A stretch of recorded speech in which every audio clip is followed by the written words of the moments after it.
Jesus is coming for his bride. Jesus is coming for his bride.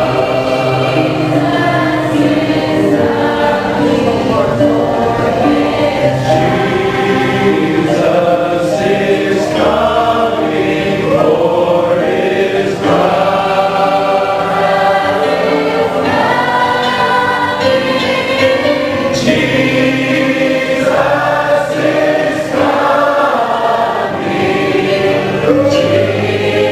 Jesus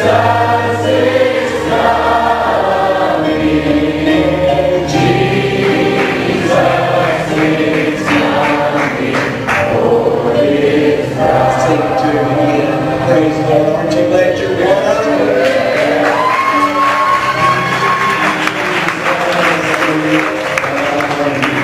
For his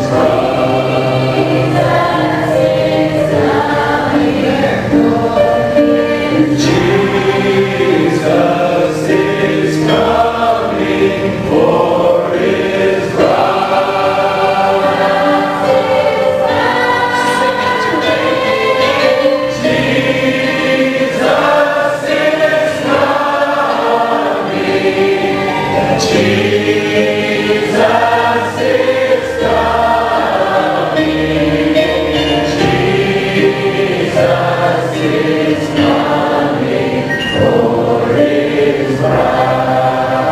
Sing hallelujah. Oh, sing hallelujah to the King. Sing hallelujah to the King.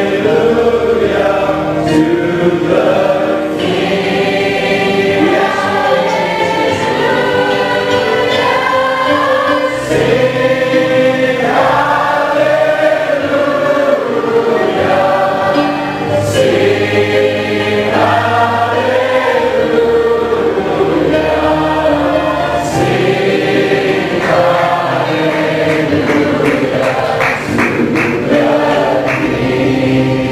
Let's sing it to him just one more. C'est ça, très bien. Maintenant, parlons-lui un instant en lui adressant quelques mots de prière avant de commencer, avant de lire sa parole. Pendant que nous avons la tête inclinée et les yeux fermés, que nous laissons de côté les soucis quotidiens, nous nous sommes assemblés en son nom et en sa présence. Y aurait-il ici des gens qui pensent à quelque chose et qui aimeraient qu'on présente cela à Dieu? Levez simplement la main pour dire: oh Dieu, souviens-toi de moi. Notre Père céleste, toi le Dieu infini qui savait avant même que le monde ait été formé, que nous serions ici ce soir. Tu as vu ses mains. Tu sais ce qu'il y a derrière chacune d'elles, ce qu'il y a dessous dans le cœur, derrière la main qui a été levée. Je prie pour eux, Père, afin que tu répondes selon la richesse de ta gloire et de ta puissance.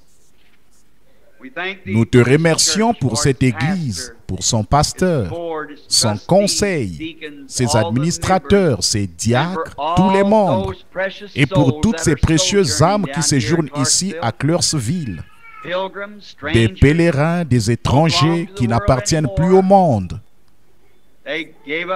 Ils ont renoncé à tout ce qui est du monde.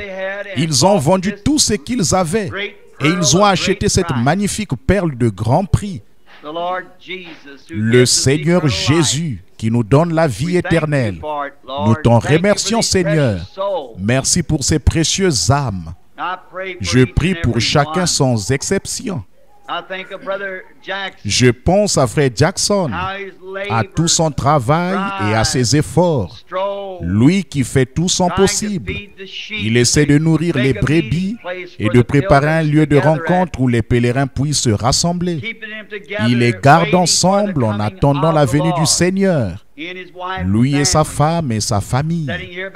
Assis là derrière moi ce soir se trouve Frère Rudel.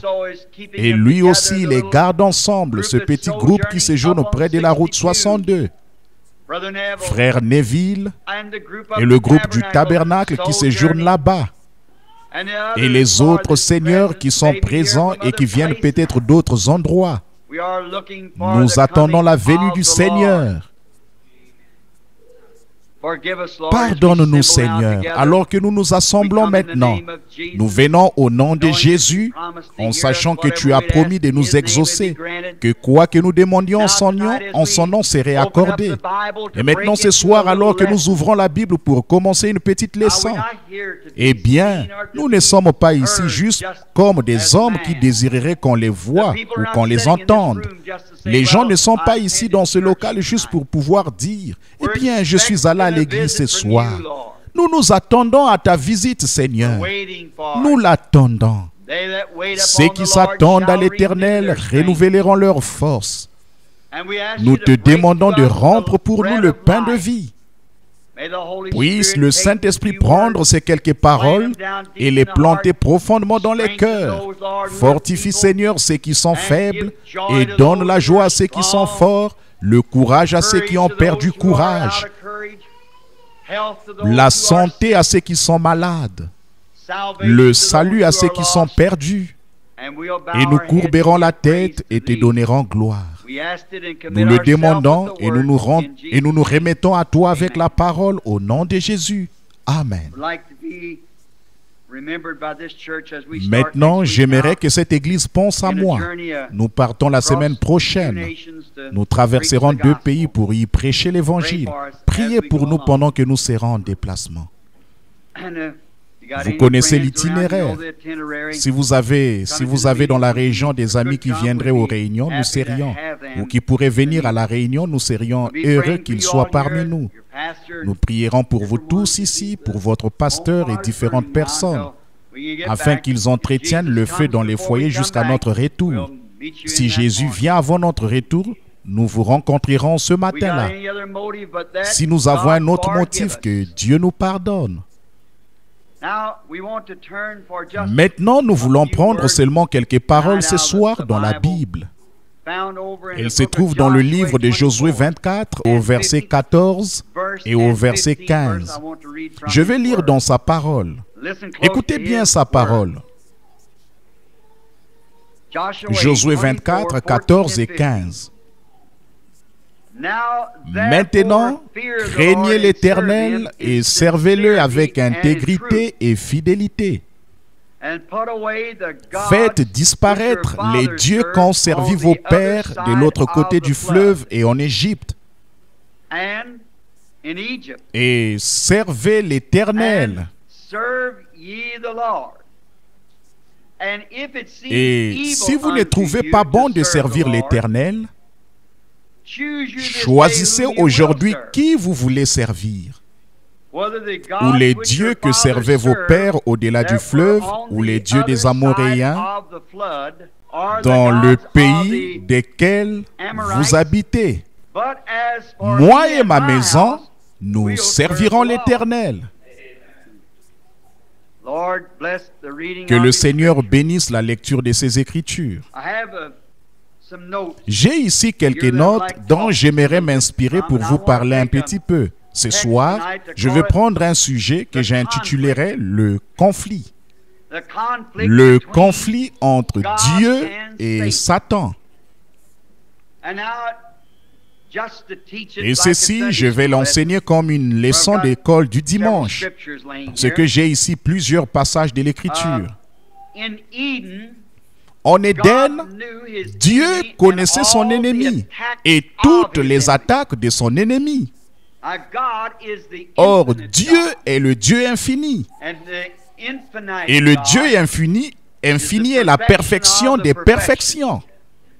Il connaissait toutes choses avant même qu'elles existent. C'est pourquoi, si ce Dieu infini pouvait regarder en avant, et c'est ce qu'il a fait, et voir la fin dès le commencement, et qu'il savait qu'il aurait des enfants sur cette terre, ses propres enfants bénis, ne croyez-vous pas qu'il leur fournirait ce qu'il a de mieux? Est-ce que vous, ce soir, pour vos enfants qui sont de petits êtres sans défense, incapables de se suffire à eux-mêmes, Est-ce que vous ne luttez pas, ne travaillez pas et ne faites pas tout ce que vous pouvez pour fournir ce qu'il y a de mieux, tout ce que vous êtes capable de fournir à ces enfants, parce que vous êtes un père, un parent. Et si c'est ainsi que s'exprime ce que j'appellerais la loyauté, la pensée d'un parent terrestre.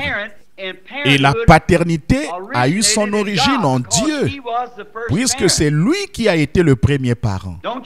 Alors ne pensez-vous pas que Dieu, qui a vu ce que Satan serait, ce que Satan ferait, il a donné à ses enfants, il leur a fourni ce qu'il y a de mieux, comme il savait quel serait le moyen d'attaque de l'ennemi, Dieu a mis ses enfants à l'abri.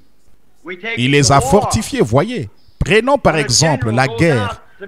Quand un général part affronter un autre général à la guerre, ce général, s'il est un vrai, un authentique citoyen de la nation qu'il représente, et il le serait certainement puisqu'il est général, alors d'abord il étudie les attaques de l'ennemi. Il sait ce que celui-ci va faire, comment il va agir, parce qu'il est en quelque sorte déjà allé faire de l'espionnage là-bas. Nous avons des espions partout, vous savez. Il y a des espions américains en Angleterre, il y a des espions américains en France, il y a des espions et les Allemands des espions ici. Et il y a, peu importe nos relations amicales, nous avons malgré tout des espions. Nous faisons de l'espionnage, nous épions une certaine arme nucléaire, nous recueillons les renseignements, puis nous les rapportons au pays. Alors voilà, on se prépare. Quand la guerre éclate effectivement, on sait comment attaquer l'ennemi. Et si nous savons, Dieu savait que cette grande guerre entre le bien et le mal allait avoir lieu. Et il savait ce que l'ennemi allait faire. Il savait très précisément comment équiper son peuple. Alors, si nous remarquons, la toute première chose dont Dieu a équipé ses enfants, c'était, comme il est infini, il savait ce qu'il fallait pour vaincre Satan en tout temps, en tout lieu, n'importe où, dans n'importe quelle condition. Alors, il ne dirait pas, je vais leur donner quelque chose ici, et quelques années plus tard, il se peut que je trouve quelque chose de meilleur à leur donner, et peut-être encore quelques années plus tard. Comme chez nous, dans les forces armées autrefois, il y a eu l'arc et les flèches, la masse, le casse-pierre, ensuite il y a eu, après l'arc et les flèches, il y a eu le mousquet, et après le mousquet, il y a eu la carabine Springfield. Et maintenant, les armes atomiques et tout ça, voyez. Nous en développons toujours plus. Mais Dieu, dès le commencement, il a donné à ses enfants l'arme atomique. Parce qu'il est le Dieu infini. Alors, en voyant qu'il y aurait un conflit et qu'il y aurait une bataille, Dieu a équipé ses enfants avec les munitions qu'il fallait. Le moyen d'attaque qu'il fallait. Il les a pourvus de tout ce qu'il leur fallait, pour leur permettre de parcourir tout le chemin de l'Éden jusqu'à l'enlèvement. Qu'est-ce que c'était? La parole. La parole. Voilà ce qui vainc Satan. La parole. C'est ce qui le vaincra n'importe où, en tout lieu. Maintenant, pourquoi voulons-nous y substituer autre chose alors que nous avons déjà ce qu'il y a de mieux, la parole? Nous voyons que Jésus, quand il était sur terre, juste pour démontrer que c'était bien le meilleur équipement, quand Satan a lutté corps à corps avec lui, Jésus n'a pas du tout étendu le bras en se servant de sa puissance pour lui lier les mains. Il a simplement pris l'arme même que Dieu avait donnée dans le jardin d'Éden, sa parole. Et il a dit, il est écrit, il est écrit. Et avec elle, il a frappé jusqu'à ce qu'il l'envoie directement hors du ring. C'est vrai, parce que c'est ce que Dieu a de mieux. Et regardez ce qu'il en est. Ce n'est pas réservé exclusivement à une ou deux personnes dans une église. C'est pour chacun de nous. Chaque croyant a le droit de se servir de la parole pour combattre l'ennemi partout où il le rencontre. Partout où vous rencontrez l'ennemi, ce que vous devez utiliser, c'est la parole. Jésus l'a prouvé quand il est venu. Il a donc équipé ses enfants avec la parole pour les protéger contre l'ennemi. Quand c'est la guerre totale, il y a des combats et on se met en ordre de bataille. Alors il n'y a qu'une seule chose qu'un vrai soldat peut utiliser, un vrai soldat chrétien. C'est l'ainsi dit le Seigneur. Marchez tout droit à la rencontre de l'ennemi avec l'assurance que rien, que 1000 tombent à ta droite et 10 000 à ta gauche, tu ne seras pas atteint. Souvenez-vous-en, c'est Dieu qui a fait cette déclaration et qui a donné ceci à ses enfants. Et c'est ce qu'il y a de mieux depuis toujours. Satan en Éden, la première fois quand il a lancé ses attaques pour attaquer la personne, comme il savait que les enfants de Dieu étaient à l'abri, fortifiés par cette parole, alors Satan a attaqué la parole. Voyez, il n'a pas du tout attaqué l'être. Il a d'abord attaqué la parole. Regardez comme il est sournois, ce lézard. Voyez ce qu'il fait aujourd'hui. Premièrement, il ne peut pas s'avancer en disant de quelqu'un, eh bien, ce n'est pas une bonne personne. C'est une bonne personne, voyez. Mais la seule chose qu'il cherche à faire, quelle que soit la bonté de la personne, c'est d'amener celle-ci à nier cette parole. Voilà la seule chose qu'il veut faire. Vous amener à nier cette parole. Donc, Satan a essayé d'attaquer la parole dans le jardin d'Éden. Ainsi, il lui fallait utiliser quelque chose qui, pour l'être humain, serait plus attrayant que cette parole. Voyez, il lui fallait quelque chose qui serait pour l'être humain plus attrayant que la parole. Et savez-vous ce qu'il a utilisé?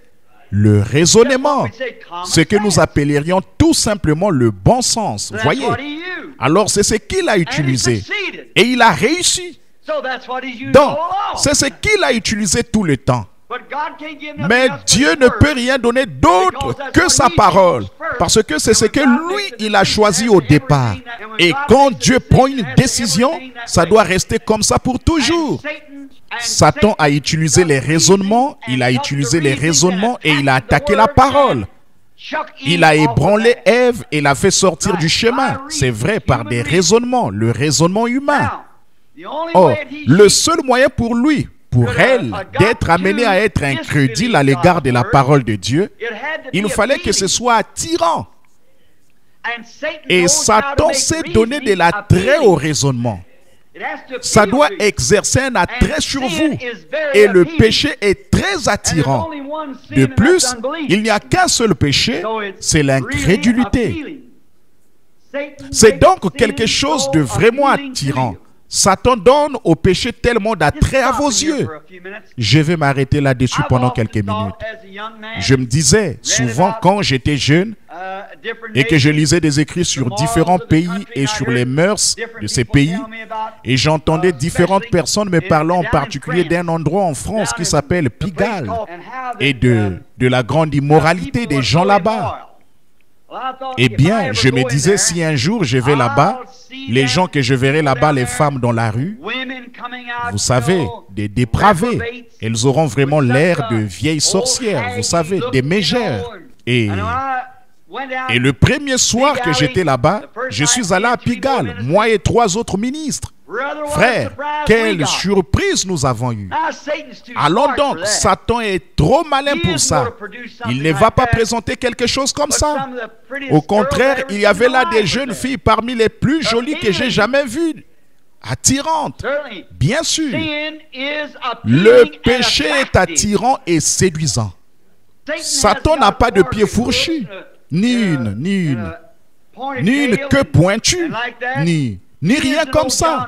Ce n'est pas un vieil alcoolique avec le menton au col relevé et avec les oreilles pendantes. C'est un fin renard attirant. Le péché n'est pas grossier comme vous le pensez. Il est très attirant. C'est pourquoi nous devons y regarder de près. Nous verrons ça dans un instant. J'ai pensé à quelque chose d'autre. Donc, Satan s'est vraiment donné à la chose une apparence de réalité, ce qui exerce de l'attrait sur les gens. Par conséquent, si seulement il était resté fortifié par la parole, que la parole soit leur forteresse, voyez-vous, alors ils auraient été fortifiés. Ils auraient été derrière la parole. La parole aurait été devant eux toujours. Ainsi dit le Seigneur, ainsi dit le Seigneur, ainsi dit le Seigneur. À droite, à gauche, ainsi dit le Seigneur. Comme les anges qui étaient là le jour où Ésaü les a rencontrés dans le temple. Ils pensaient qu'ils s'en tiraient pas trop mal. Il était un assez bon prédicateur. Le roi l'aimait beaucoup, mais un jour le roi lui a été repris. Il s'est agenouillé à l'autel et il a eu une vision. Il a vu des anges qui avaient des ailes dont il se couvrait la face, des ailes dont il se couvrait les pieds et deux ailes dont il se servait pour voler, et il chantait « Saint, Saint, Saint est le Seigneur Dieu le Tout-Puissant ». Voyez-vous, quelle que soit la direction dans laquelle ils allaient, Ézéchiel a vu cela représenté en vision. Dans cette direction-ci où allait l'Esprit de Dieu, il avait la face d'un bœuf. Dans cette direction-ci, il avait la face d'un lion. Dans quelque direction qu'il aille, il avait une face. Partout où il allait, il était fortifié. La parole de Dieu, on ne peut pas la contourner. Fortifiée tout autour, partout. Ainsi dit le Seigneur, ainsi dit le Seigneur. Quand vous marchez, quand vous parlez, quand vous faites des affaires, quand vous entrez en relation avec les gens, toutes choses, que ce soit la parole qui passe en premier. Si vous dites, je crois que j'y irai ce soir, cette petite soirée dansante, ça ne fera pas de mal à personne. Pourriez-vous prendre l'insi dit le Seigneur avec vous? Voyez, je crois que si je pouvais conclure cette petite affaire, oh, elle est juste un petit peu louche, mais pourriez-vous dire ainsi dit le Seigneur avec elle? Voyez, que ce soit toujours lui qui passe en premier. Restez fortifiés, car il est notre forteresse qui fait tenir le coup. Mais savez-vous qu'il faut d'abord passer outre pour croire le mensonge du diable? Savez-vous qu'il faut d'abord passer outre et nier la vérité de Dieu avant de pouvoir croire le mensonge du diable? Avez-vous déjà pensé à ça? Il faut d'abord nier la vérité avant de pouvoir croire un mensonge. C'est vrai, il faut la nier. Ève est sortie de derrière cela et elle a perdu la bataille. Dès qu'Ève, Satan qui était dehors, il tirait sur ses cibles. Elle a dit, mais le Seigneur a dit. Et il a tiré de nouveau. Elle a dit, mais le Seigneur a dit. Alors il a tiré de nouveau. Il s'y est pris d'une autre manière. Mais le Seigneur a dit. Mais là, Satan s'est levé, il a dit, eh mais, une minute. Si effectivement le Seigneur a dit ça, permets-moi juste de te dire quelque chose. Tu vois, tu n'es pas sage comme Dieu. Tu ne sais pas distinguer le bien et le mal. Mais si, écoute, n'aimerais-tu pas être sage comme Dieu? Eh bien, a répondu Ève, oui, je crois que oui. Peut-être quelque chose comme ça. Je crois que j'aimerais bien connaître toute la sagesse de Dieu. J'aimerais connaître ce qui est bien et ce qui est mal. Je ne connais pas ces choses. Eh bien, moi, je vais te dire ce qu'il en est. Alors, elle a dit, mais le Seigneur a dit, bon, mais tout de même, tu le sais qu'il est un Dieu bon. Il ne fera pas ça, voyez. C'est là qu'elle a laissé percer la ligne. Alors il a pu tirer.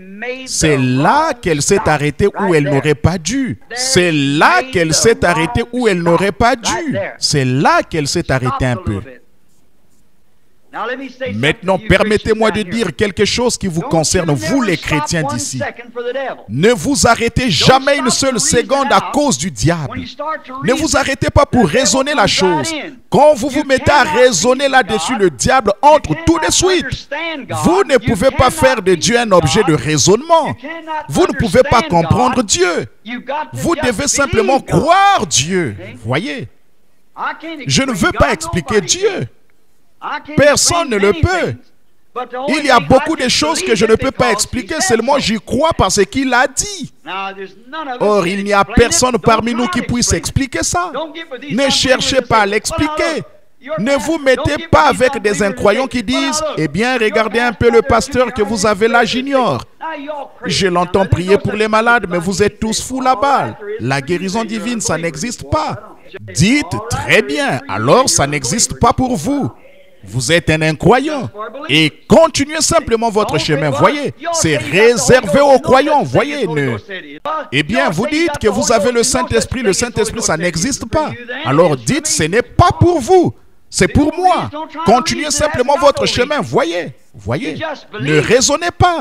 N'essayez pas de raisonner la chose. Il n'y a là rien à raisonner. Vous le croyez, c'est tout. Vous ne raisonnez sur rien. Parce que, souvenez-vous, la seule façon d'accepter Dieu, c'est par la foi. Pas par des raisonnements, pas par la compréhension, pas par la capacité d'expliquer la chose. Vous n'expliquez rien. Vous croyez quelque chose. Il ne s'agit pas de ce que vous ressentez. Jésus n'a jamais dit « l'as-tu ressenti ?» Il a dit « l'as-tu cru ?» C'est vrai. Vous croyez simplement ce que Dieu a dit. Je ne peux pas vous expliquer comment pour moi, le plus grand miracle, c'est un homme qui... C'est comme prenez un cochon et dites à ce cochon, tu sais, tu n'es plus un cochon, tu es un agneau. Et il devient un agneau. Voyez, ce serait difficile à croire. Eh bien, c'est la même chose qui se produit quand vous devenez chrétien de pécheur que vous étiez. Voyez, ça change vos opinions, ça change votre propre volonté, ça change tout ce qui est en vous. Et ça vous introduit dans une autre vie et vous donne un autre esprit qui rend un autre témoignage. Voyez. Alors votre ancienne vie doit mourir et la nouvelle doit venir par la nouvelle naissance. Et alors, voyez-vous, vous n'êtes plus du tout la créature que vous étiez. C'est à ce moment-là que vous êtes placé derrière le sang, fortifié par la parole. Ne cherchez pas à expliquer quoi que ce soit. Croyez-le simplement et continuez à avancer. Seigneur, je crois. Sauveur, fais grandir ma foi en toi jusqu'à ce qu'elle puisse déplacer une montagne. Voyez, Seigneur, je crois, car tous mes doutes ont été ensevelis dans la source. Que serait-il arrivé si on avait demandé à Abraham, si les médecins étaient venus et avaient dit, Abraham, tu as 100 ans, ta femme en a 90, comment vas-tu avoir un bébé? Là, Abraham aurait dit, bon, eh bien, je vais vous le dire, voici comment ça va se passer. Vous voyez, à un moment donné, nous allons boire à un certain breuvage, ce qui va produire tel effet. Et il va y avoir tel changement qui va. Abraham ne pouvait pas expliquer ça. Abraham aurait dit quelque chose comme, je ne sais pas. Je n'en sais pas plus que vous à ce sujet. La seule chose sur laquelle je me repose, c'est qu'il a dit que nous l'aurions. Et je l'attends. Il a dit, oui monsieur. Alors c'est tout ce qu'il faut. Acceptez-le, tout simplement, croyez-le. Dieu l'a dit, avec ça, tout est réglé. Parce que Dieu l'a dit. Donc, nous voyons qu'Ève a perdu la bataille.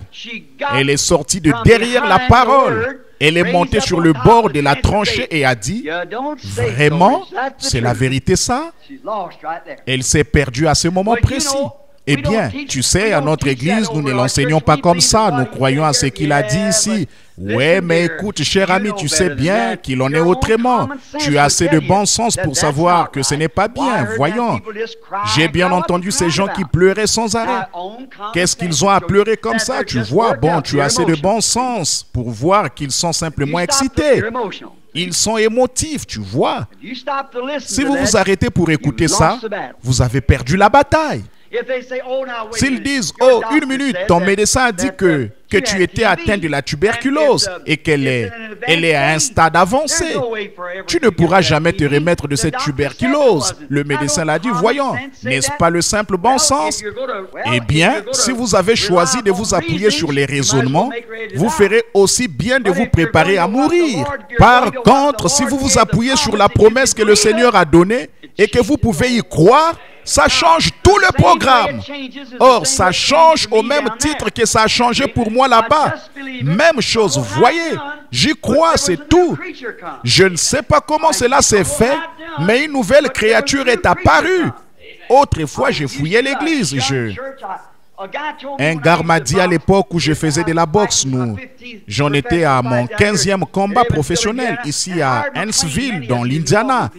Et Howard McLean, beaucoup parmi vous qui êtes de New Albany là, vous l'avez connu.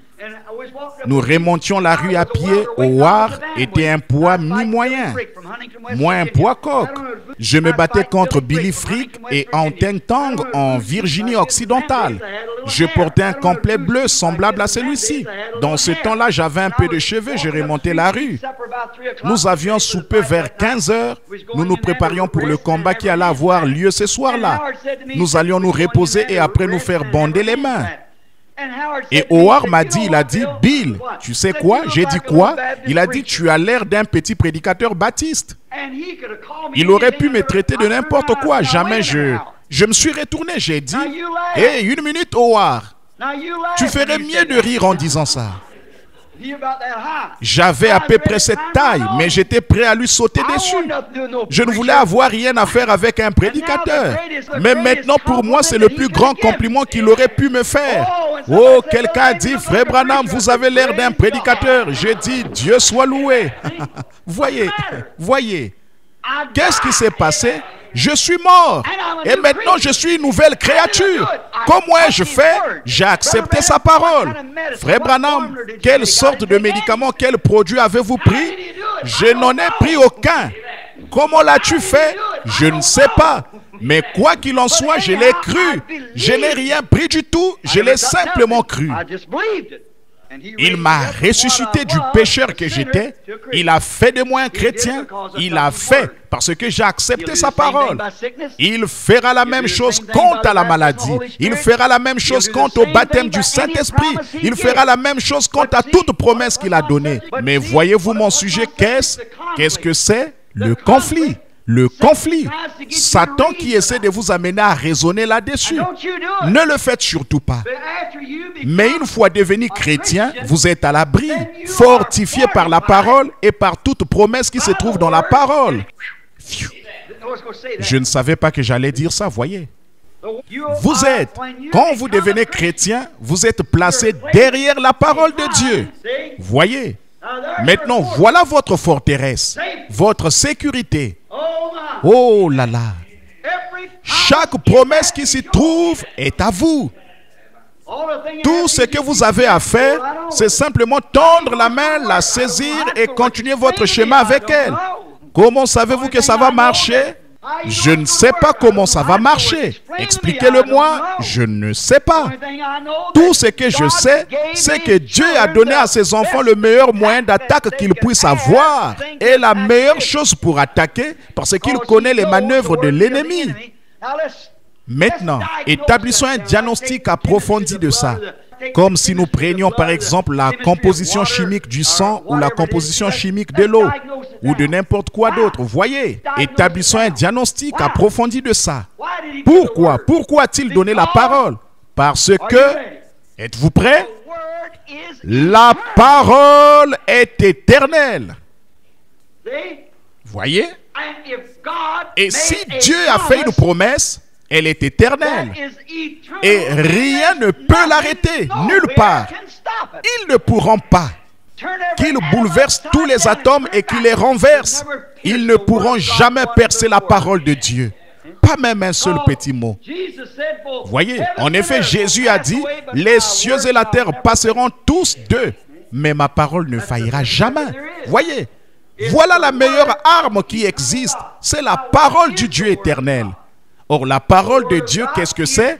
La parole de Dieu, c'est Dieu lui-même. Alors, ce que Dieu a donné aux croyants, c'est lui-même. Amen. C'est Dieu lui-même. Ce qu'il a donné aux croyants comme moyen d'attaquer l'ennemi, c'est lui-même. Autrement dit, il est le Père et la parole est Dieu. Donc la parole est notre Père. Nous sommes nés de la parole et il est au front de bataille pour ses enfants. Amen. Voilà. Il se tient là pour ses enfants. De quoi avons-nous peur? L'enlèvement est assuré. La venue est assurée. Chaque bénédiction qui a été promise est à nous. Tout nous appartient. Maintenant, nous nous relâchons un peu et que nous disons, Satan dit, viens un peu par ici, je vais raisonner avec toi là-dessus. Oh, vous vous êtes éloigné de votre Père là. Voyez, Ne faites surtout pas ça. Ne bougez pas de l'endroit où est votre Père, de l'endroit où c'est dit et dites. C'est ainsi dit mon Père. Voyez, ainsi dit mon Père. Ainsi dit mon Père. C'est ce qui le vaincra. Aussi sûr que 2 et 2 font 4, ça ne peut pas faire autrement. Très bien. Mais quand vous sortez de derrière cela comme Ève l'a fait, la bataille est perdue. Donc, la pauvre Ève, elle a écouté. Elle y a perdu sa place. Bien. Alors, Dieu a choisi des hommes pour défendre ses valeurs. Et il a toujours fait depuis. Et là, en ces derniers jours, il arrive souvent que des gens disent « Pourquoi serait-il impensable pour vous qu'une dame puisse faire à la chair un travail aussi bon qu'un homme ?» Je ne conteste pas ça, pas du tout. Parfois, beaucoup parmi elles le feraient bien mieux que moi. Mais voyez-vous, nous devons accepter ce que Dieu a fait. Voyez, à ce moment-là, c'est Ève qui a supprimé les barrières. Adam, lui, n'a pas supprimé les barrières. Non, monsieur. Mais parce qu'il aimait sa femme, tout de suite, il a accompagné. Voyez. Donc, Dieu a choisi des hommes pour que défendre les valeurs.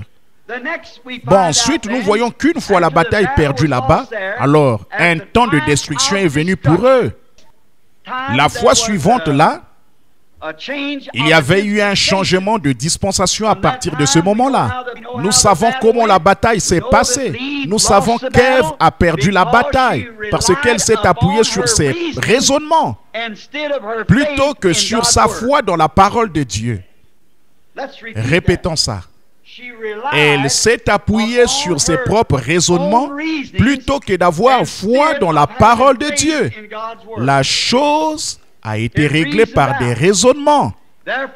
Donc, elle a laissé percer la ligne du front et l'ennemi s'y est engouffré. Et là, la mort a frappé le monde. Et donc, Dieu n'a plus jamais confié aux femmes cette position au front de bataille. C'est aux hommes qu'il a confié. Bon, et au changement de dispensation qui a suivi, le conflit a commencé. Je suis en train de regarder ici un passage de l'Écriture. Je crois que je vais simplement commencer à le lire. Combien de temps avons-nous vraiment? Prenez-vous vraiment pour prêcher n'importe qu'à peu près? On ne va pas prendre plus qu'à peu près 6 heures, puis on va. Donc je n'étais pas sérieux, mes amis. Commençons par ceci, vous qui prenez vos Bibles. Lisons juste quelques instants. J'aime beaucoup la lire à mesure que nous avançons. Comme ça, c'est la parole de Dieu du début à la fin. Commençons au changement de dispensation, de nouveau, le passage de la dispensation d'Adam, d'Adam à la dispensation de Noé. Or, juste avant que ce temps arrive, regardons un peu ce qui s'est passé. Commençons au chapitre 6 de la Genèse et lisons quelques versets. Lorsque les hommes eurent commencé à se multiplier sur la face de la terre, et que les filles leur furent nées, et les fils de Dieu virent que les filles des hommes étaient belles, et ils en prirent pour femmes parmi toutes celles qu'ils choisirent. Maintenant, comparons ça. Or, souvenez-vous, Jésus a dit, ce qui arriva du temps de Noé arrivera de même à la venue du Fils de l'homme. Maintenant, observez. Alors que je lis ceci attentivement, comme si c'était une leçon d'école du dimanche en prenant juste un verset ou deux. Puis j'enchaînerai avec d'autres passages de l'Écriture. Lorsque les hommes eurent commencé à se multiplier sur la face, la terre, et que des filles furent nées à ces hommes, voyez-vous, les fils de Dieu virent que les filles des hommes. Maintenant, avez-vous remarqué ça? Fils de Dieu virent que les filles des hommes étaient belles. Et ils en prirent pour femmes parmi toutes celles qu'ils choisirent. Toutes celles qu'ils choisirent. Or, de nombreux théologiens, je ne cherche pas à me singulariser, lorsque les hommes eurent commencé à se multiplier sur la face, la terre, et que des filles furent nées à ces hommes, voyez-vous, les fils de Dieu virent que les filles des hommes. Maintenant, avez-vous remarqué ça? Fils de Dieu virent que les filles des hommes étaient belles. Et ils en prirent pour femmes parmi toutes celles qu'ils choisirent. Toutes celles qu'ils choisirent. Or, de nombreux théologiens, je ne cherche pas à me singulariser, ce n'est pas mon intention, mais beaucoup parmi vous savent que les théologiens croient que ces anges déchus qui étaient tombés à cause du mensonge de Lucifer se sont pris des femmes. C'étaient des anges déchus, en fait, des fils de Dieu qui étaient déchus de la grâce, qui ont été précipités sur la terre, qui sont entrés dans des chairs humaines et se sont pris des femmes. Je ne trouve pas vraiment que ce raisonnement est tout à fait cohérent avec l'Écriture. Parce que, premièrement, avant qu'un ange déchu puisse se transformer en homme, il faudrait d'abord qu'il soit un créateur. Et il n'y a qu'un seul créateur, c'est Dieu. Donc, ça ne tient pas debout. Autre chose, les fils de Dieu prirent les filles des hommes.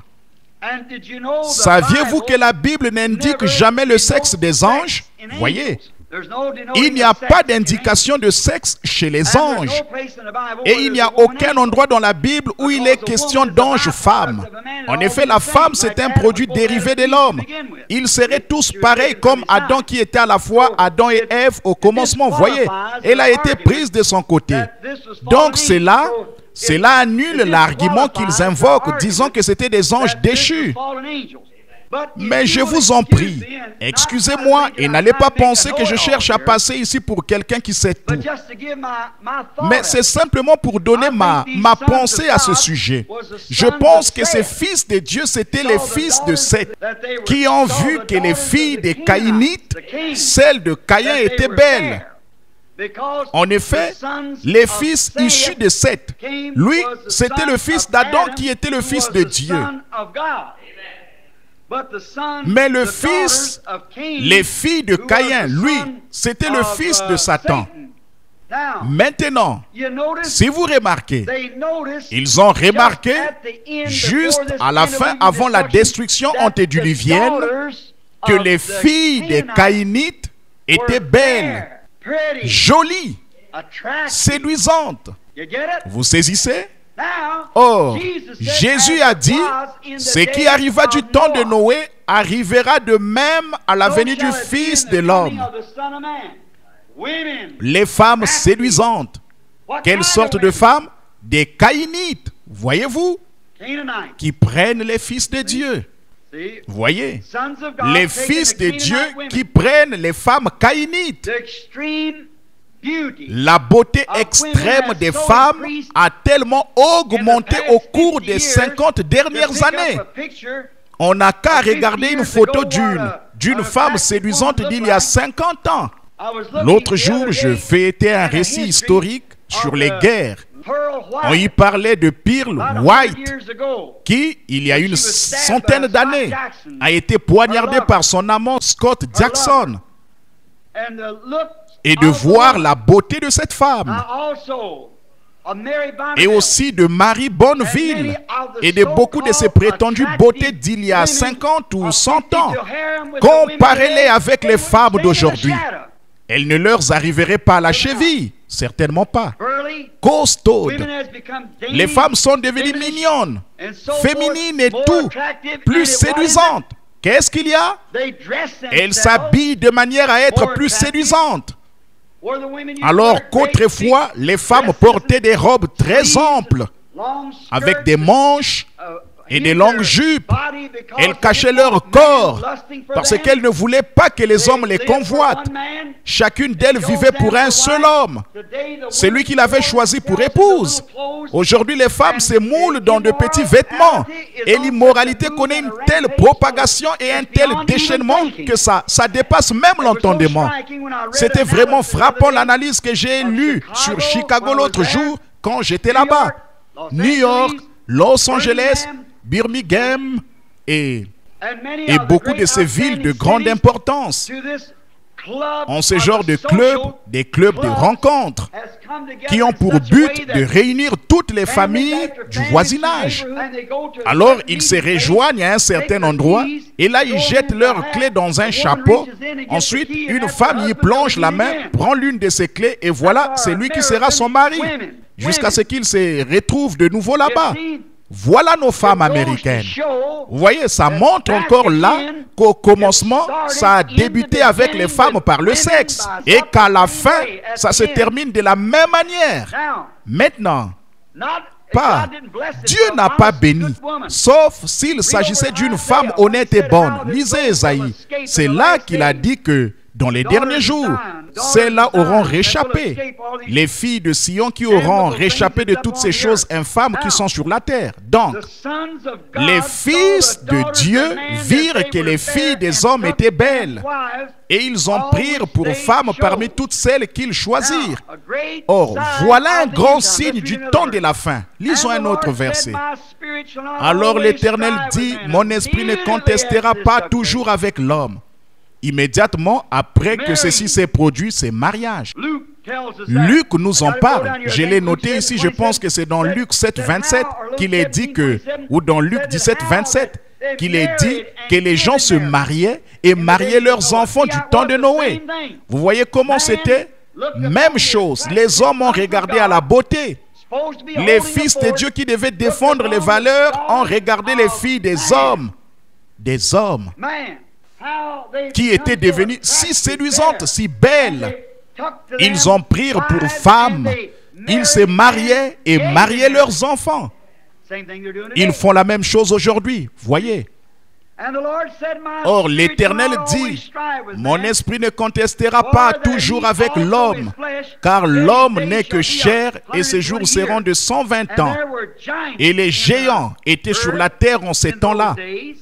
Ils ont fui de même après que les fils de Dieu furent venus vers les filles des hommes et qu'elles leur eurent donné des enfants. Et ce sont ces héros qui furent famés dans l'Antiquité. Remarquez, ces femmes caïnites, intelligentes et instruites, pas de la descendance de Caïn, ont épousé ces humbles paysans, fils de Seth. Et de là sont sortis des géants qui furent famés. Nous voyons qu'ils sont devenus de grands hommes de science, de grands ébénistes, des grands importants, intelligents, instruits. Et ils avaient une économie florissante. Ils vivaient dans un âge tellement scientifique qu'ils ont construit des pyramides que nous ne pourrions pas construire aujourd'hui. Ils ont construit des sphinx et laissé de nombreuses empreintes importantes que nous voyons gravées dans la pierre, dans les sables du temps. Des choses qu'aujourd'hui nous ne pourrions pas reproduire parce que ces gens s'appuyaient sur leur connaissance. Ils sont devenus des hommes de science, des hommes intelligents, des hommes fameux. Mais les fils de Dieu, ils sont restés humbles. Ils se sont tenus éloignés de ce genre de choses. Ils s'appuyaient sur Dieu en sachant qu'ils allaient hériter de toutes choses à la fin. Voyez? Donc aujourd'hui les gens disent, ils sont intelligents, ils ont tout ceci, nous faisons tout ceci, on est tellement plus intelligents qu'autrefois et on est tellement plus éloignés de Dieu qu'autrefois. Voyez, vous vous en éloignez du même coup. Bien. Je ne peux pas prendre plus de temps pour lire la suite. Quand vous aurez un moment, lisez la suite du chapitre 6 de la Genèse. Vous verrez comment ces choses sont arrivées. J'avais fait une petite marque pour me faire penser de lire ça. Je l'avais noté ici que j'allais lire ça. Juste un verset ou deux pour vous montrer le parallèle entre le temps de Noé et ces temps-ci. Maintenant, nous voyons que les gens se marient et marient leurs enfants. Nous voyons la beauté des femmes qui se sont déshabillées afin de devenir séduisantes pour les fils de Dieu. Maintenant, je ne voudrais pas insister seulement sur les femmes dans cette partie du message. Je suis reconnaissant qu'il y ait des femmes comme celles qu'il y a ici, qui sont des dames, des jeunes femmes qui sont encore décentes et honorables, qui ne mettent pas. Voilà qu'aujourd'hui le commun des femmes se couvre à nouveau de feuilles de figuier, tout comme Ève. Et la feuille de figuier, en fait, c'est un système élaboré par l'homme.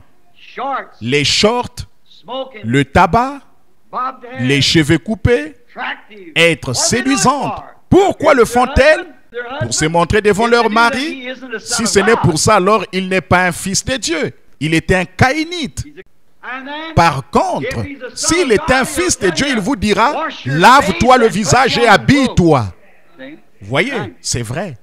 Or, Dieu, à cette époque, il a choisi d'envoyer de nouveau sa parole pour ses enfants. Et il a choisi un prophète. Et la parole du Seigneur vient au prophète. Noé et Enoch. Quel type magnifique. Et quelqu'un, souvent les gens, je remarque, il y a quelques questions auxquelles je n'ai pas répondu. On m'a posé cette question. On disait, frère Branham, je ne suis pas d'accord avec vous. Ce précieux frère qui a écrit quelques articles des plus positifs, c'est lui chez qui je vais aller là prochainement. Frère, quel est le nom de cet homme là-bas dans l'église duquel nous allons prêcher cette prochaine série de réunions là, à South Pine ou à Sutter Pine? Parker, Thomas Parker, il a dit, il y a une chose au sujet de laquelle je ne peux pas être d'accord avec frère Branham. Il a dit, je crois que l'église ne passera pas par la tribulation. Il a dit, moi je crois que l'église passe par la tribulation pour être purifiée. Dans ce cas, qu'est-il arrivé au sang de Jésus? Voyez, il n'y a aucun endroit, dans aucune parabole, ni dans aucun passage de la parole où il est dit que l'église passe par la tribulation. Il faut diriger ça sur ces hommes qui ne sont pas chauves. Ils ne s'enroulent pas aussi rapidement. Il n'y a aucun endroit où il est dit que l'Église va passer par la période de la tribulation. Le sang de Christ et la plénitude de l'application du sang de Jésus-Christ purifie de tout péché. Alors pourquoi faudrait-il être purifié? Nous sommes purifiés jour après jour. La tribulation? Non. Écoutez ce que Jésus a dit dans Jean 5, 24. Celui qui écoute mes paroles et qui croit celui qui m'a envoyé a la vie éternelle et ne vient point en jugement, mais il est passé de la mort à la vie. Amen. Enoch, un prophète. Noé est un type de juif, du reste, le serviteur de Dieu. Et Enoch, le grand prophète qui a prophétisé la venue du Seigneur, il est parti dans l'enlèvement. Il a été enlevé avant le déluge. Noé, lui, il a été transporté à travers afin de conserver une sémence sur la terre. Donc, Dieu a envoyé sa parole par son prophète, Noé. Et alors Noé et Enoch ont commencé à prophétiser. Et juste avant que le déluge frappe, qu'est-il arrivé? Enoch est monté. Noé a passé à travers. Voyez, Enoch a été enlevé. Le signe de Noé, c'était d'observer Enoch. Quand Enoch a disparu, alors Noé a su que le déluge était proche, parce qu'il avait les yeux fixés sur Enoch. Or, Satan, à cette époque, il a établi le même système que dans le jardin d'Éden. Raisonner contre la parole de ses prophètes. Même chose. Donc, Satan a établi son système. Là, il n'avait plus affaire à une ou deux personnes. Il avait affaire à des milliards de personnes. À l'époque antédiluvienne, il y avait probablement plus de gens que maintenant. Ils s'étaient multipliés sur toute la surface de la terre. À cette époque-là, il y avait une terre remplie de gens, probablement beaucoup plus de gens que maintenant. Et là, regardez, Satan, pour arriver à ses fins, non pas un coup monté dont une seule personne, Ève, a été le jouet, il a mis sur pied un système. Qu'est-ce que c'était? De combattre la parole du Seigneur qui est venue au prophète. Vous saisissez? Il utilise cette même vieille tactique chaque fois. Et Dieu s'en tient toujours à la sienne, la parole. Voici Noé et Enoch qui arrivent avec l'ainsi dit le Seigneur. Ils se mettent à construire avec ardeur une arche. Or, remarquez, le système de Satan s'est moqué du système de Dieu. Maintenant, comparez ça avec aujourd'hui. Des exaltés, quoi encore? Voyez, des moqueurs, dit la Bible, qui se sont moqués du système de Dieu. Le système de Satan s'est moqué du système de Dieu. Ils trouvaient que ça ne tenait pas debout par rapport à leur science et à leur raisonnement à eux.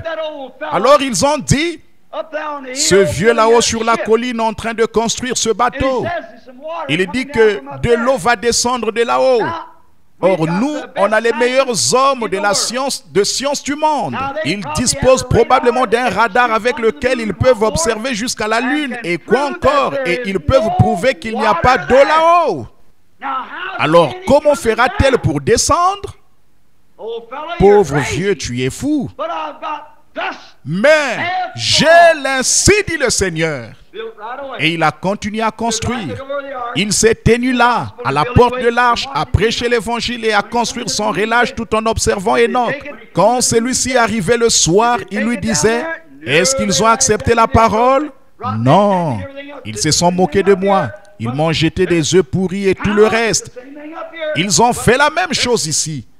Mais continuons à taper de toutes nos forces, vous voyez. Oh, ils m'ont traité d'exalté, de tout le reste, mais ça ne fait rien. Ils se sont tous réunis à l'intérieur pour une réunion de prière.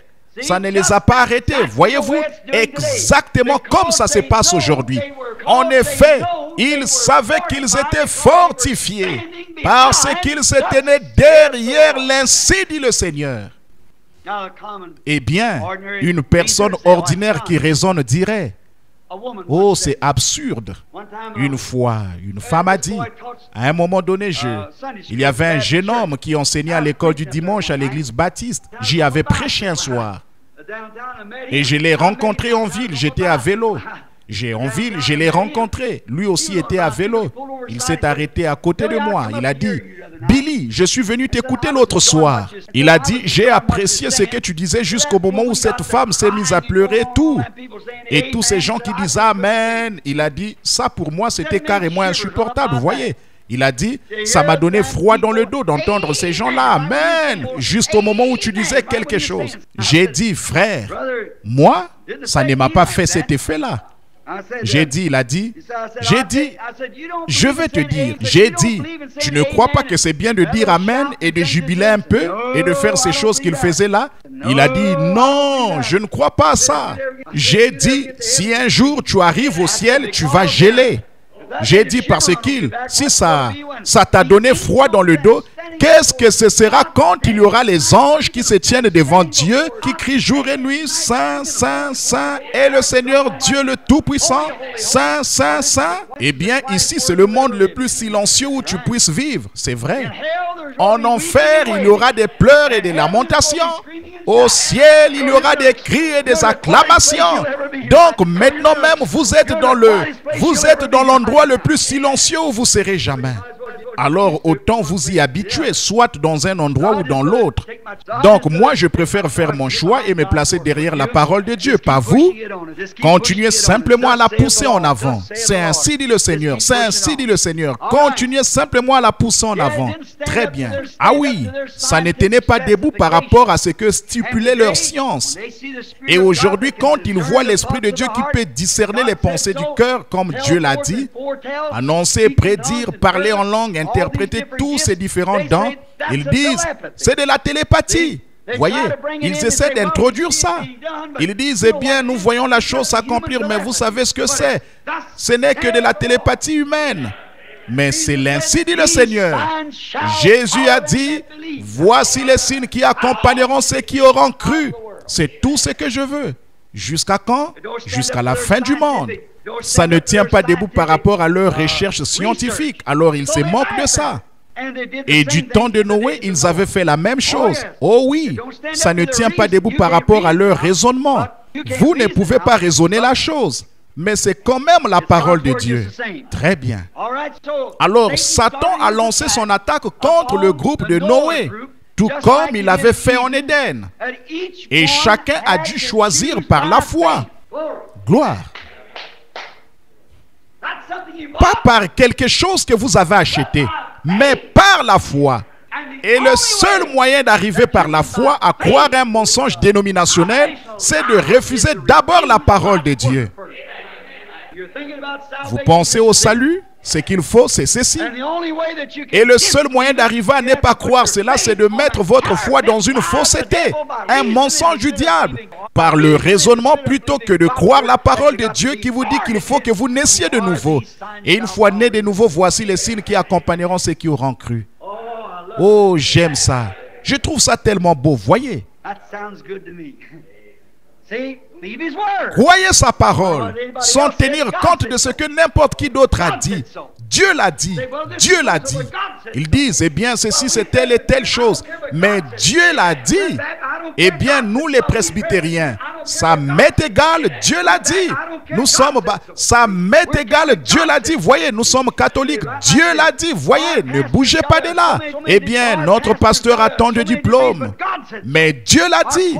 Nos papes ont reçu ceci. Nos évêques ont reçu ceci. Mais Dieu l'a dit. Ne bougez pas de là. C'est votre fortification d'être fortifié dans la parole de Dieu, enveloppé. Là, vous, eh bien, vous avez été baptisé dans la parole, c'est vrai. Nous avons tous été baptisés dans un seul but pour former un seul corps. Et ce corps, c'est Christ, pas vrai? Oui, messieurs, tous baptisés dans un seul esprit pour former le corps de Dieu. Alors, vous entrez en Dieu par le baptême. Vous êtes fortifiés par Dieu. Sa parole est votre forteresse et il est une tour forte. Le nom de l'Éternel est une tour forte. Les justes s'y réfugient et se trouvent en sûreté. Il est ma forteresse, ma cuirasse, mon bouclier, mes chaussures, mon chapeau, mon manteau, mon cœur, mon tout en tout. Dieu, tout en tout. Dieu. Enveloppé en lui, mort au monde, ressuscité avec lui dans la résurrection. Ce n'est plus moi qui vis, c'est Christ qui vit en moi. Nous attendons la venue du millénium, jour béni, où le Seigneur viendra chercher son épouse qu'il attend. Oh, le monde crie, soupire après ces jours de délivrance, où notre Sauveur reviendra sur la terre. Alors les humbles de cœur hériteront la terre. Chacun a dû choisir par la foi. Vous devez le faire. Vous, aujourd'hui, vous devez soit croire le mensonge du diable, soit croire la parole de Dieu. C'est l'un ou l'autre. Maintenant, nous voyons que...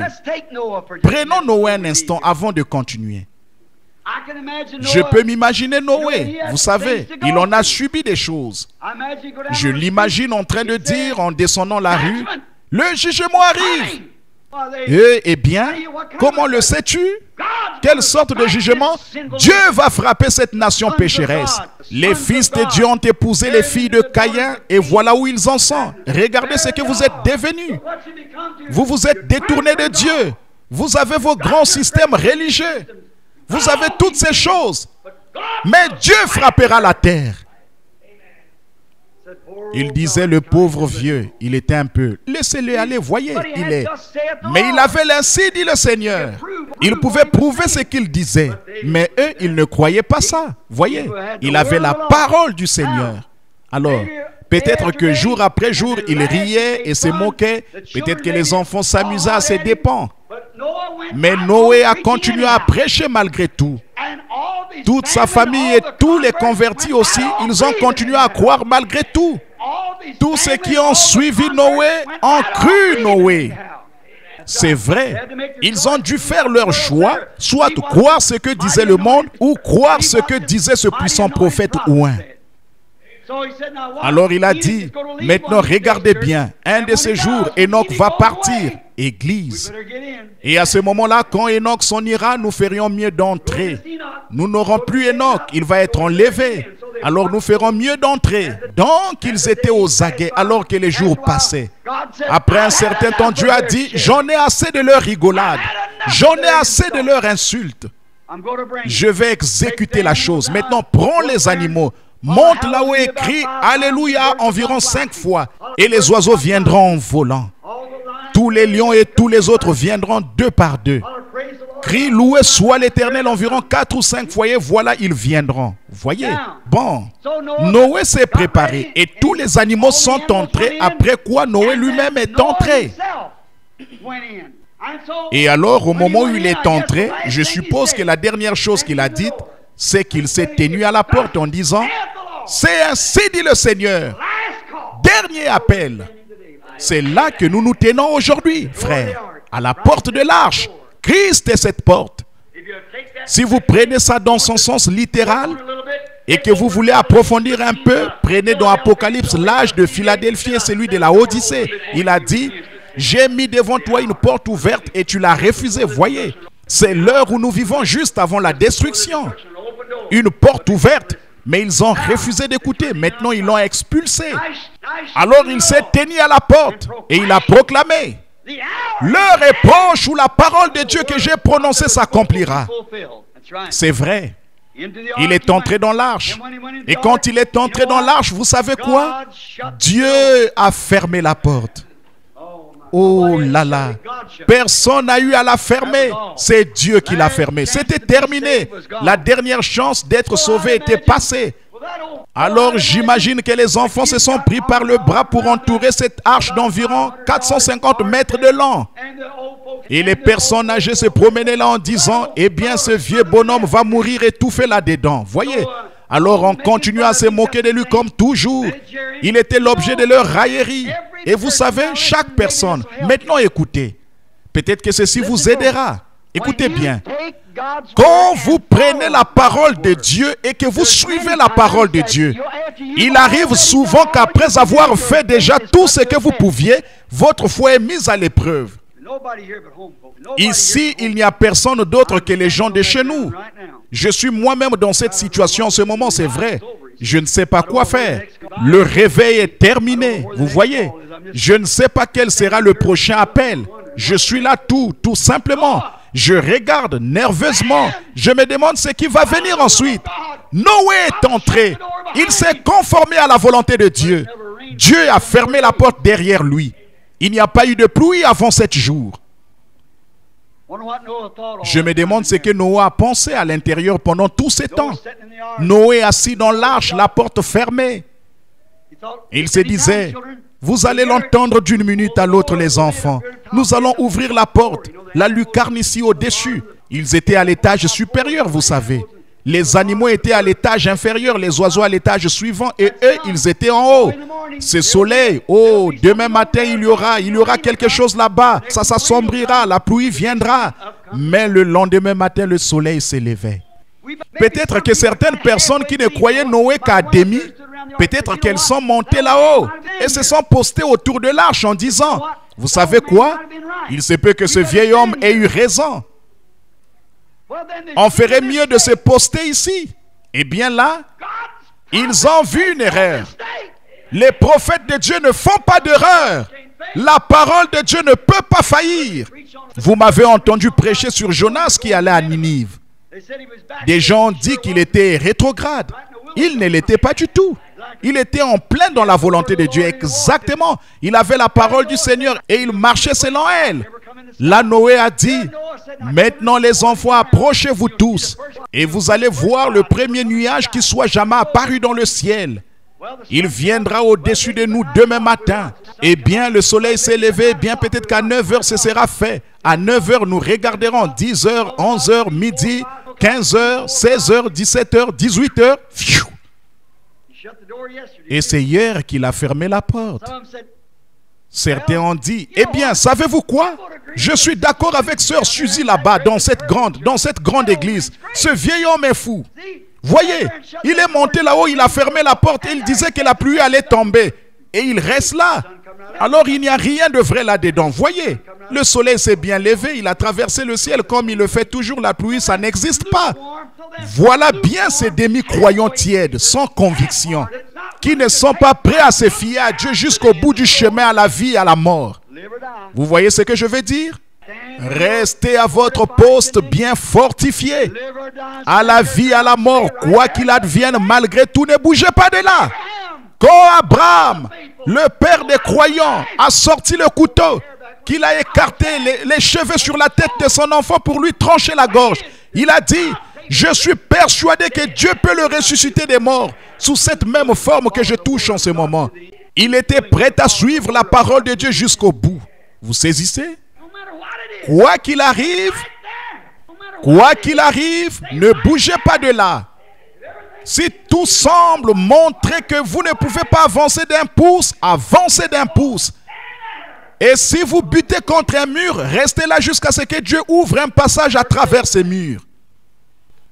Le premier jour a passé. Le deuxième jour a passé. Le troisième jour a passé. Le quatrième, le cinquième, le sixième. Vous savez, Noé avait beaucoup à faire. J'imagine que certains membres de son assemblée ont dit, « Papa, penses-tu que nous devrions grimper, sortir par la fenêtre ?» Il a dit, « Non, non, non. » Celui qui a enlevé Enoch, c'était qui? Celui qui a fermé cette porte, c'était qui? Celui qui a fait toutes ces choses devant nous, c'était qui? S'il nous a conduits jusqu'ici et nous a fermés ici, restons avec lui. C'est ça l'Église. S'il nous a fait sortir du monde, nous a conduits jusqu'ici et nous a enfermés avec lui, avec le Saint-Esprit tout autour de nous, en nous et à travers nous, alors suivons-le jusqu'au bout. C'est vrai. Le moment viendra. Le moment viendra. Laissez les moqueurs dire ce qu'ils veulent. Alors le matin du 7e jour, là les gens étaient dans les rues. Ils n'avaient jamais rien vu de semblable. Les nuages arrivaient, de forts grondements de tonnerre se faisaient entendre, les éclairs zébraient le ciel. Dès 7 heures, pour la première fois, de grosses gouttes de pluie ont commencé à tomber sur la surface de la terre. J'imagine que les oiseaux poussaient des cris stridents. Toute la nature était complètement perturbée. Les hommes ont commencé à se poser des questions. Ils disaient, sortez votre instrumentation scientifique. Essayez votre radar, dites-nous. Qu'est-ce que ça veut dire tout ça? Mais ça ne fonctionnait pas. De toute notre vie, nous n'avons jamais rien vu de semblable. Eh bien, à midi, les ruisseaux avaient commencé à déborder. Le lendemain matin, les fleuves, les sources de l'abîme avaient jailli. Au bout de 3 ou 4 jours, les eaux couvraient toutes les rues. C'était l'inondation. Les gens montaient autour de l'arche et martellaient la porte. Ouvre! Noé était porté tranquillement par la vague. Elle a atteint près de 7 mètres. Je crois que c'est ce que la Bible dit. L'arche s'est soulevée de terre et elle a commencé son voyage en se balançant sur les flots. Ils ont grimpé sur le sommet le plus élevé. Ils se sont suspendus à la branche la plus élevée. Ils hurlaient et tout ce qui avait un souffle dans les narines a péri. Tout ce qui n'était pas dans cette arche. Tout ce qui respirait est mort. Ils pouvaient implorer miséricorde à grands cris. Ils pouvaient pleurer, mais ils avaient repoussé Dieu tant de fois qu'ils ne pouvaient plus rien faire d'autre qu'exercer sa justice. Et sa justice, c'était le jugement. Comme il avait dit à Ève, le jour où tu en mangeras, ce jour-là tu mourras. Maintenant, je veux que vous remarquiez, nous avons vu, là, nous avons vu 2 fois où la parole était entrée en conflit avec les raisonnements. Et maintenant, c'est de nouveau le cas. Le raisonnement contre la parole. Maintenant, c'est à vous de choisir. Josué a dit la même chose. Il a dit, maintenant, si vous le voulez, choisissez de servir les dieux que servaient vos pères avant le déluge. Voyez-vous? Ou sinon, choisissez-vous de servir les dieux des Amoréens dont vous possédez le pays. Les pères qui étaient avant le déluge ont traversé le déluge. Ceux qui avaient cru la parole de Dieu, les Amoréens l'avaient rejeté. Dieu vous a donné leur pays. Maintenant, si vous ne trouvez pas bon de servir Dieu, choisissez aujourd'hui qui vous servirait. Moi et ma maison, nous resterons fidèles au Seigneur. Amen. J'aime ça, le conflit. Remarquez, le jour où la forteresse a été brisée en Éden, l'homme est sorti. Amen. Ils sont sortis. Et le jour où ils ont gardé l'alliance de Dieu, lors de la destruction antédiluvienne, ils sont entrés. Ils sont sortis d'Éden. Ils sont entrés dans l'arche. Et cette troisième fois, ils montent. Sortir, entrer, monter. Amen. Nous voyons ce qu'ils ont fait deux fois. Moi, je vais prendre position pour le Seigneur. Ne voulez-vous pas prendre position? Je vais garder la parole de Dieu. Jésus a dit, ce qui arriva du temps de Noé arrivera de même à la venue du Fils de l'homme. Le bien contre le mal. La lumière contre les ténèbres. La vie contre la mort. La parole contre la science. C'est vrai, la recherche scientifique veut démontrer la fausseté de la parole. C'est ce qu'elle croit faire. Mais elle ne démontre pas la fausseté de la parole. Satan a de nouveau mis en œuvre son système pour amener les gens à ne pas croire à la parole de Dieu telle qu'elle. La fausse forme d'adoration qui vient de Satan, comme Caïn et comme Balaam, ils sont très religieux. Caïn était religieux. Il s'est présenté là avec un autel, il a dressé un autel, et franchement, Caïn était plus religieux qu'Abel. Certainement, il a fait plus de choses pour le Seigneur qu'Abel. Mais Abel est venu en suivant la voie de la parole. C'est tout. Il a fait plus de choses. Il a construit une grande dénomination. Il a construit une grande chose. Un grand patrimoine chrétien. Mais vous voyez, il est venu en suivant la mauvaise voie. Et ça n'a pas été accepté. Mauvaise, en effet, puisqu'elle était contraire à la parole. Balaam était tout aussi religieux que Moïse. Il s'est présenté là avec le même sacrifice, les mêmes agneaux, les mêmes animaux purs et tout. Et il a prié le même Dieu, il a offert des sacrifices au même Dieu que Moïse, bien qu'il soit venu en suivant la mauvaise voie. Voyez, elle était contraire à la parole comme en Éden. La parole ne se mélangera pas avec une théorie moderne. Voyez, vous ne pouvez pas avoir une théorie moderne. Maintenant, je termine, écoutez bien.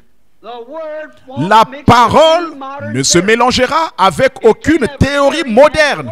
On ne peut pas avoir une théorie moderne et avoir la parole. Vous devez avoir soit la parole, soit la théorie. Maintenant, laquelle allez-vous croire?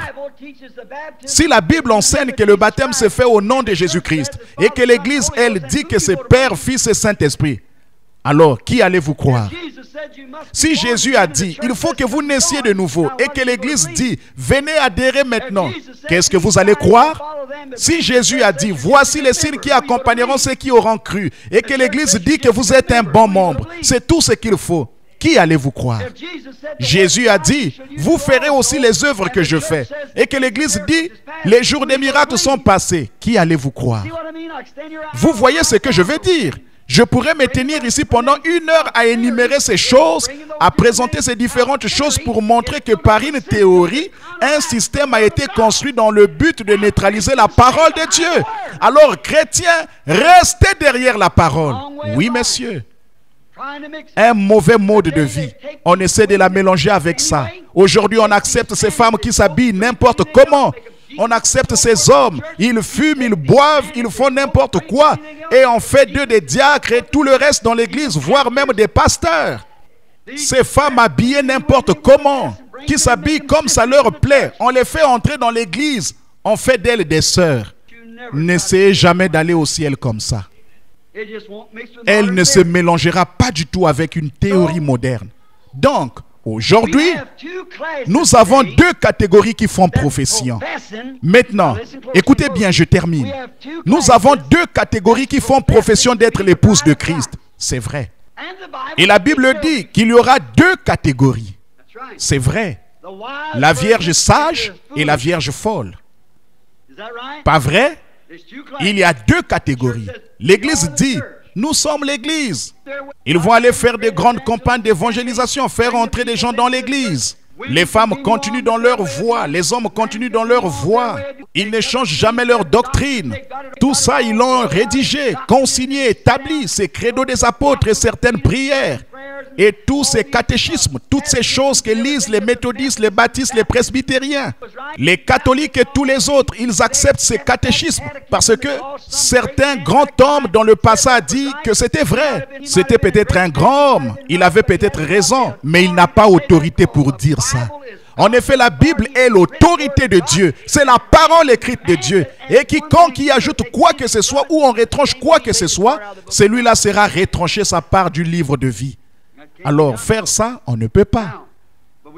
Mais nous en avons deux qui en font profession. L'une dit, eh bien, nous sommes l'Église. L'autre dit, nous sommes l'Église. Très bien. La sage et la folle, elles ont toutes les deux été invitées. Mais avez-vous remarqué? Elles avaient toutes les deux des vases. C'est vrai.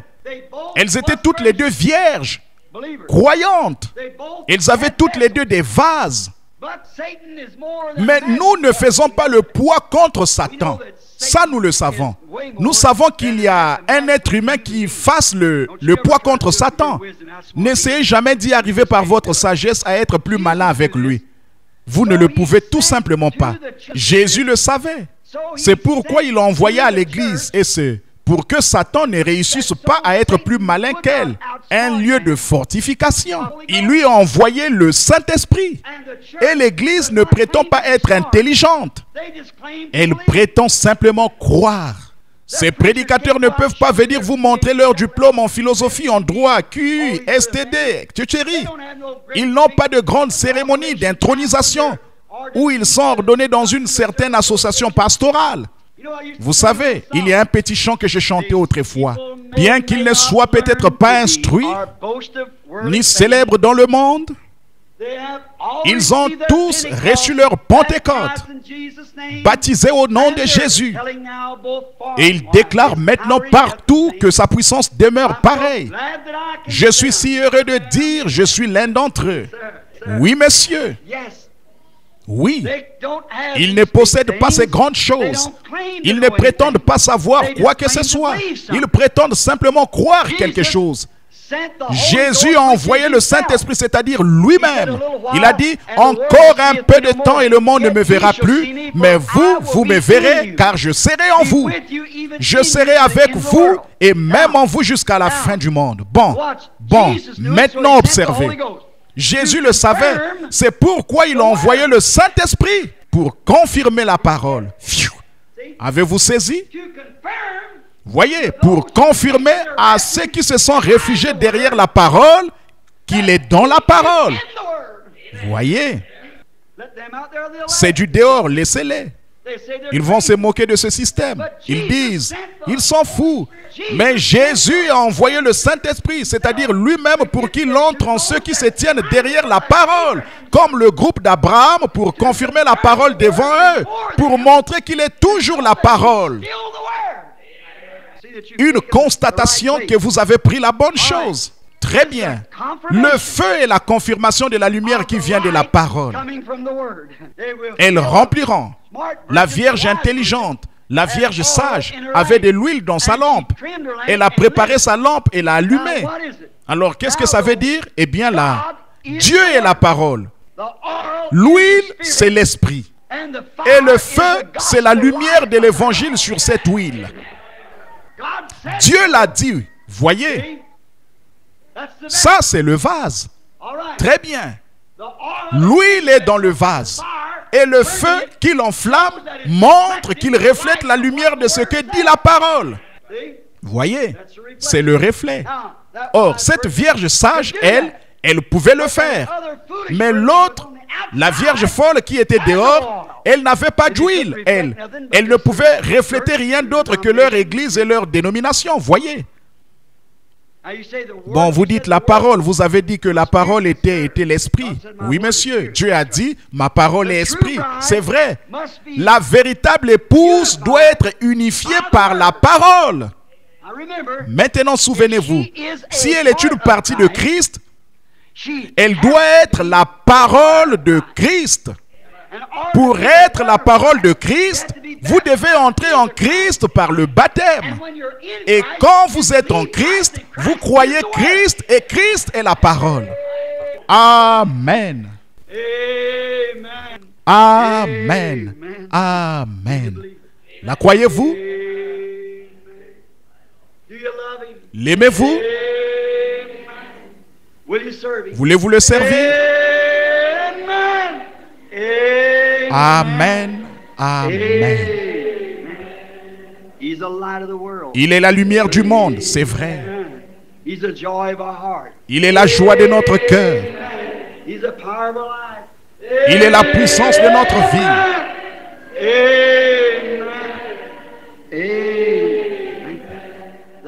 Là, l'épouse doit être unifiée. Unifiée par la parole. Mes brebis entendent ma voix. Et ceci est sa voix sous forme de parole imprimée. Très bien, unifiée par la parole. Elle se prépare, mais pas avec le credo rébattu. Comme Esther, quand Esther allait être choisie pour paraître devant le roi, elle ne s'est pas parée de toutes sortes de choses, mais elle s'est parée d'un esprit doux, paisible. Voilà de quoi se parle l'épouse. De tous les fruits de l'esprit qui l'accompagnent. Qu'est-ce qu'elle possède?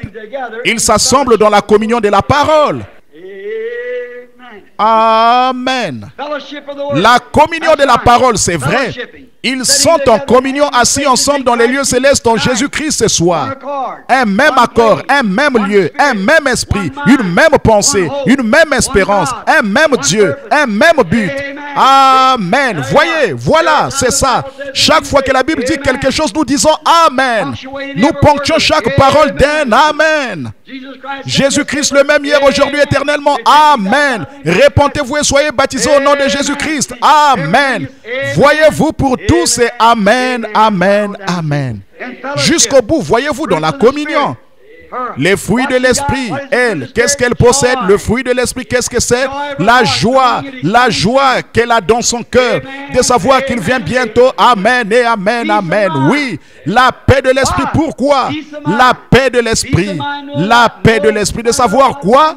Quoi qu'il advienne, que le bateau soit ballotté, que les tempêtes viennent, que les éclairs brillent, que le tonnerre gronde, quoi qu'il arrive, ça ne change absolument rien à l'affaire. Des bombes atomiques peuvent tomber, vous pouvez construire des abris dans les rochers, des abris anti-aériens, tout ce que vous voudrez, mais elle dit encore Amen, Amen, Amen. Pourquoi? Elle est fortifiée. Quoi? Fortifiée en quoi? La parole. La parole comment? Faite chair, qui habite parmi nous. Nous le regardons agir parmi nous dans notre assemblée. Voyez, le voilà. Alors, qu'est-ce que ça peut changer?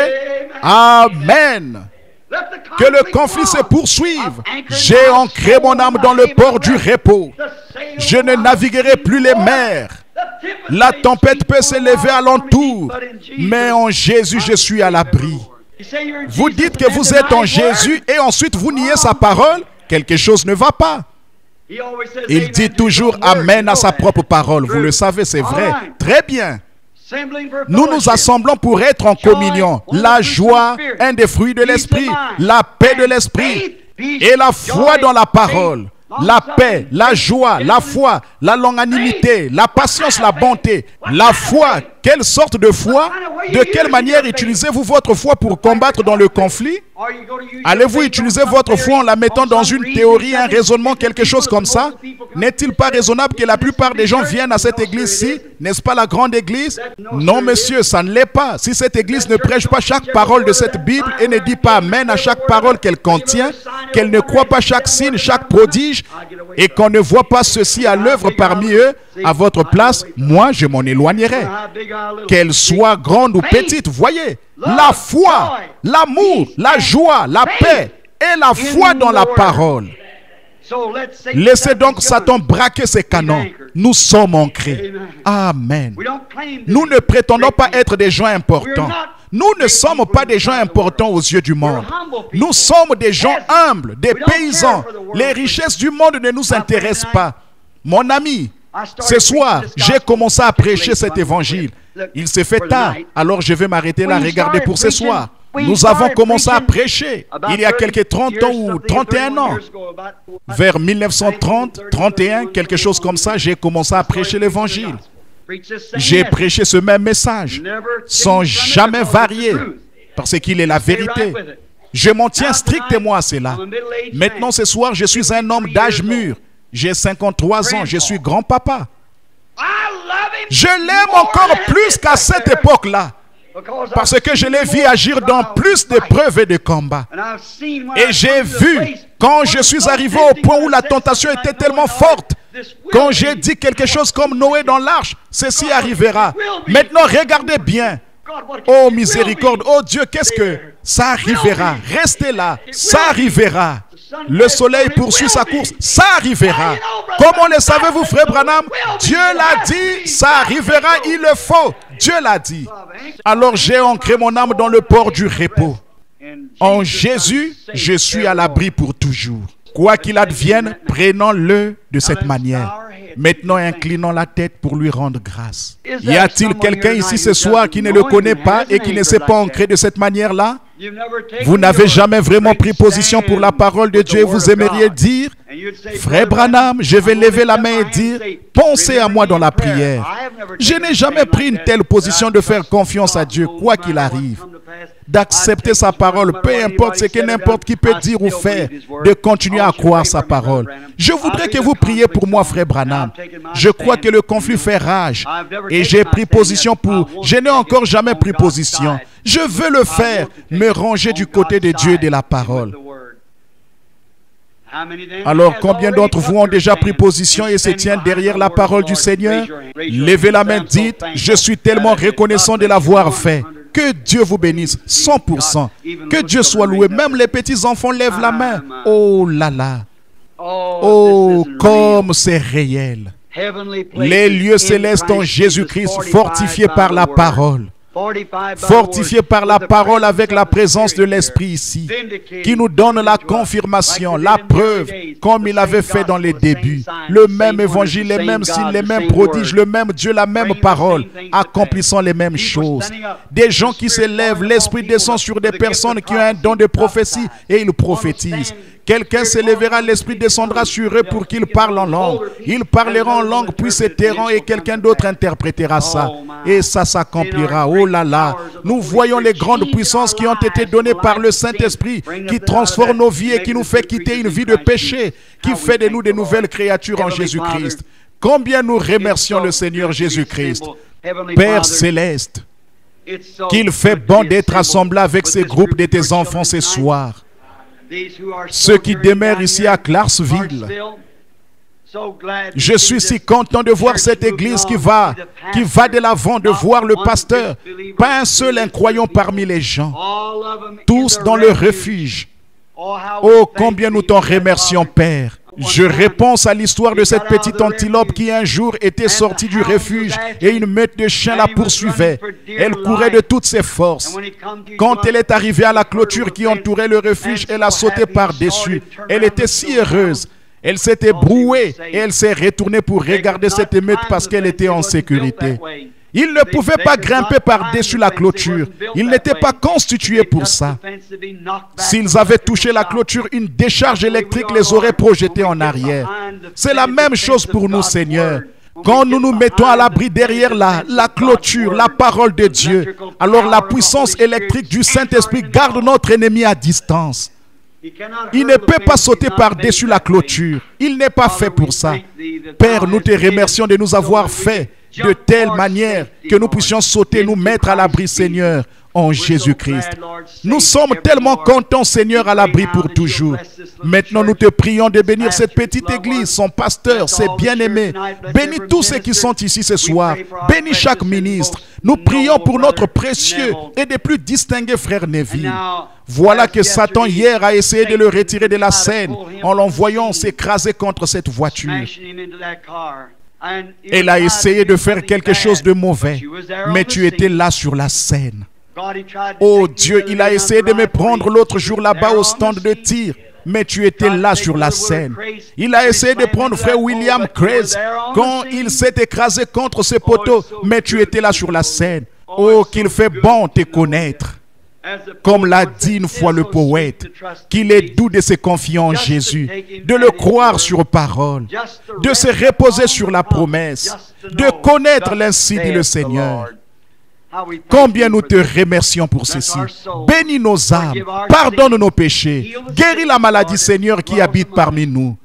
Nous savons que ces vieux corps mortels sont faibles et ils vacillent sous l'impact de la maladie. Aussi, nous te prions de nous garder en bonne santé pour prêcher l'évangile. Permets que nous vivions de nombreuses années de bonheur si Jésus tarde. Puissions-nous tous être prêts pour l'enlèvement, tous dans l'arche de sécurité en Jésus-Christ. Ayant été baptisés dans un seul esprit pour y entrer là-haut, à l'étage supérieur où nous pouvons voir la lumière de l'évangile qui brille à l'intérieur et ponctuer chaque parole d'un amen. Accorde-le, Seigneur. Bénis-les et garde-les. Je les réclame pour qu'ils soient des joyaux pour ta couronne. Seigneur, au nom de Jésus. Amen. Love him. Je l'aime. Love him. Je l'aime.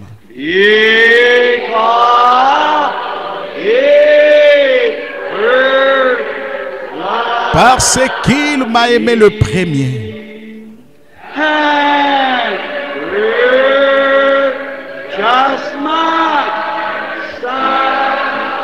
Et a acquis mon salut.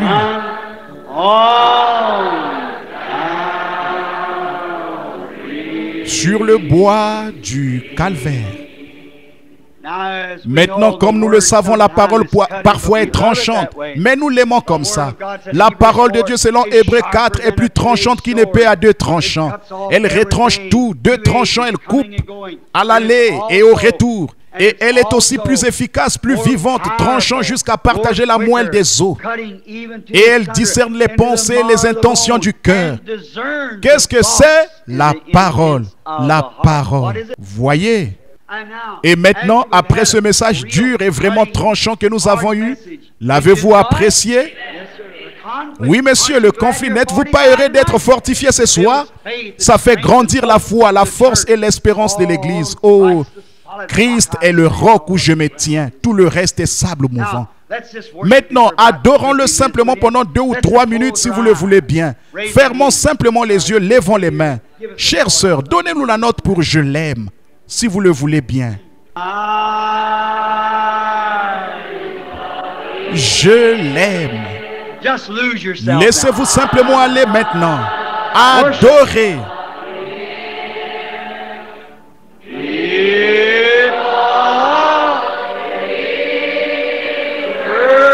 Parce qu'il m'a aimé le premier.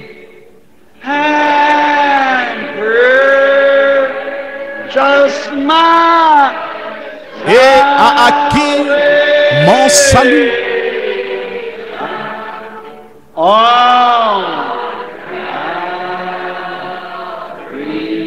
Sur le bois du calvaire. Maintenant, tournons les regards les uns vers les autres et serrons-nous la main disant « Je l'aime ».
He